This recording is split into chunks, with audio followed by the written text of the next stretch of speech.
Hello friends, આજે આપણે બનાવીશું સાંજ માટે ગરમા ગરમ સરગવાની કઢી। જો આવી કઢી ગરમા ગરમ મળી જાય તો બીજું કંઈ ના જોવે। આ કઢી તમે રોટલી, રોટલા, ભાખરી સાથે સર્વ કરી શકો છો। આ કઢી આપણે અલગ રીતે જ બનાવીશું એટલે ખૂબ જ ટેસ્ટી બને છે। જો તમે આ રીતે ક્યારેય ન ટ્રાય કરી હોય તો એકવાર જરૂરથી ટ્રાય કરજો। જો તમને મારી રેસીપીઓ ગમતી હોય તો હજુ સુધી ચેનલને સબસ્ક્રાઈબ ન કરી હોય તો સબસ્ક્રાઈબ કરજો અને બાજુમાં આપેલી ઘંટી દબાવજો એટલે નવી નવી રેસીપીના નોટિફિકેશન આવે। તો ચાલો બનાવવાનું શરૂ કરીએ। તો એના માટે મેં અહીંયા સરગવાની શીંગ તો તમે 3 પણ લઈ શકો, 4 પણ લઈ શકો। તમારા ઘરમાં જે રીતે ખવાય તે રીતે તમારે સરગવાની શીંગ લેવાની। તો અહીંયા મેં સરગવાની શીંગ વધારે મોટી હતી એટલે 2 લીધી છે। તો એનો ઉપરનો અને નીચેનો ભાગ કટ કરી આ રીતે આપણે બધી શીંગના ટુકડા કરી લઈશું। તમારે થોડા નાના કે મોટા કરવા હોય તો પણ કરી શકાય। હવે તેને બોઇલ કરવા તમે ખુલ્લી તપેલીમાં પણ બોઇલ કરી શકો છો, પણ હું એને પ્રેશર કુકરમાં બાફી રહી છું। તો સરગવાની શીંગને સારા પાણીએ ધોઈ પ્રેશર કુકરમાં એડ કરી દઈશું। સાથે સ્વાદ પ્રમાણે નમક અને 1 કપ પાણી એડ કરીશું। પાણી આપણે સરગવાના ટુકડા ડૂબે તેટલું પાણી એડ કરવાનું। હવે તેમાં આપણે મીઠું એડ કર્યું છે એટલે સારી રીતે મિક્સ કરી દઈશું અને ગેસની ફ્લેમ મીડિયમ રાખી 3 વિસલ થવા દઈશું એટલે સરગવો સારો એવો કૂક થઈ જશે। સાથે આપણે ખાંડણીમાં 8 થી 10 લસણની કળીને વાટી લઈશું। આ કઢીમાં લસણનો ખૂબ જ સારો ટેસ્ટ આવે છે અને જો તમે લસણ ન ખાતા હો તો સ્કીપ પણ કરી શકાય અને લસણની જગ્યાએ તમારે આદુ મરચાં થોડા વધારે એડ કરી દેવાના એટલે ખૂબ જ સારો ટેસ્ટ આવશે। તો હવે આ રીતે લસણ અધકચરું વટાઈ ગયું છે, સાથે પ્રેશર કુકર પણ ઠંડુ થઈ ગયું છે। તો આપણે ચેક કરી લઈએ। તો સરગવો પણ સારો એવો કૂક થઈ ગયો છે, તમે જોઈ શકો છો। તો હું તમને ચેક કરીને બતાવી દઉં તો તમે જોઈ શકો છો સરગવો પણ સારો એવો કૂક થઈ ગયો છે અને જો આનાથી થોડી વધારે પતલી શીંગ હોય તો તમે 2 વિસલ કરશો તો પણ સારો એવો કૂક થઈ જશે। હવે આપણે તેનો વઘાર કરી લઈએ।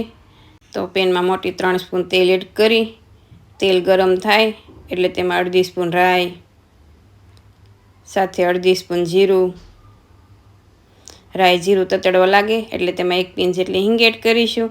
સાથે લીમડાના પાન એડ કરીશું અને ગેસની ફ્લેમ સાવ સ્લો રાખી તેમાં આપણે 2 સ્પૂન ચણાનો લોટ એડ કરીશું અથવા બેસન। ગેસની ફ્લેમ સાવ સ્લો રાખી 4 થી 5 મિનિટ જેવું ચલાવતા જઈશું એટલે લોટ છે તે શેકાઈ જશે। અને જો તમારે આમાં વધારે ઘટ અને વધારે કઢી બનાવી હોય તો 1/2 સ્પૂન જેવું વધારે પણ બેસન એડ કરી શકાય। હવે સારી રીતે મિક્સ કરી થોડો આછો ગોલ્ડન થાય અને ઘરમાં સુગંધ પણ આવવા લાગશે એટલે લોટ શેકાઈ જશે। તો લોટ પણ શેકાઈ ગયો છે।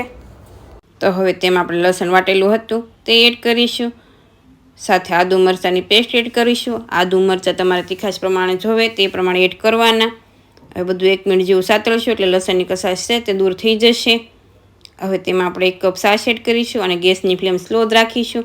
જો ગેસની ફ્લેમ હાઈ હશે અને છાશ આપણે એડ કરીશું તો છાશ છે એ ફાટી જશે। હવે તેમાં 1/2 સ્પૂન હળદર પાવડર, સાથે 1/2 સ્પૂન લાલ મરચું પાવડર, સ્વાદ પ્રમાણે નમક, 1 ગોળનો ટુકડો એડ કરીશું। જો તમારે ન એડ કરવો હોય તો તમે સ્કીપ પણ કરી શકો છો। આ બધું સારી રીતે મિક્સ કરીશું। નમક આપણે આમાં ઓછું જ એડ કરીશું, સરગવાની શીંગ બાફવામાં પણ આપણે એડ કર્યું હતું એટલા માટે બેલેન્સ કરીને નમક એડ કરવાનું। હવે થોડું વધારે ઘટ લાગે છે તો આપણે તેમાં થોડું પાણી પણ એડ કરીશું। આ કઢી તમારે જેવી થીક કે પતલી રાખવી હોય એ પ્રમાણે છાશ અને પાણી એડ કરવાનું। આ કઢી થીક એવી હોય તો ખૂબ જ સારી એવી લાગે છે। હવે આ રીતે સતત ચલાવતા જઈશું એટલે છાશ છે એ ફાટશે નહીં અને 5 મિનિટ જેવું આપણે રાખીશું એટલે કઢી છે એ સારી રીતે ઉકળી જશે। કઢી થોડી એવી થીક થવા લાગે એટલે આપણે તેમાં બોઇલ કરેલી શીંગ એડ કરીશું। હવે બધું સારી રીતે મિક્સ કરી 5 મિનિટ જેવું થવા દઈશું। જો તમને આ ટાઈમે એમ લાગે કે કઢી વધારે થીક થઈ ગઈ છે તો તમે થોડું પાણી પણ એડજસ્ટ કરી શકો છો અને આ કઢી આપણે જો પતલી બનાવીશું તો ટેસ્ટ એવો નહીં આવે। જો તમે આ રીતે ઘટ એવી કઢી આપણે રાખીશું તો ખૂબ જ સારી એવી લાગે છે। હવે તેમાં ધાણા જીરું પાવડર સાથે ઝીણા કટ કરેલા લીલા ધાણા એડ કરી ગેસની ફ્લેમ બંધ કરીશું અને સારી રીતે મિક્સ કરી દઈશું। તો હવે કઢી પણ તૈયાર છે। તો ગરમા ગરમ કઢીને તમે રોટલી, રોટલા, પરાઠા સાથે સર્વ કરી શકો છો। જો તમે એકવાર આ રીતે કઢી બનાવી લીધી તો તમે આ કઢી વારંવાર બનાવશો એટલી ટેસ્ટી એવી બને છે। અને હવે આપણે કઢી માટે એક તડકો કરી લઈએ। આ તડકાથી કઢીનો સ્વાદ 2 ગણો થઈ જશે અને ખૂબ જ ટેસ્ટી એવી લાગે છે। તો અહીંયા મેં વઘાર માટે તેલ લીધું છે, જો તમારે ઘી એડ કરવું હોય તો પણ કરી શકાય।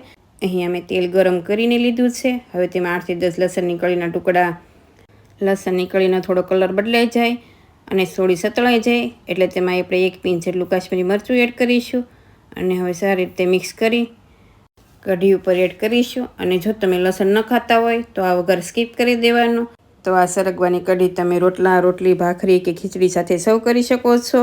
તો આ ઉનાળાની સિઝનમાં ખાસ કરીને તમને આ ખાવાની ખૂબ જ મજા આવશે અને નાના મોટા બધાને ખૂબ જ ભાવશે. તો તમે એકવાર જરૂરથી ટ્રાય કરજો અને મને કમેન્ટમાં કહેજો કે આ રેસીપી કેવી લાગી. જો રેસીપી ગમતી હોય તો વિડીયોને લાઇક કરજો, શેર કરજો અને મારી ચેનલને સબસ્ક્રાઈબ કરજો. Thank you for watching.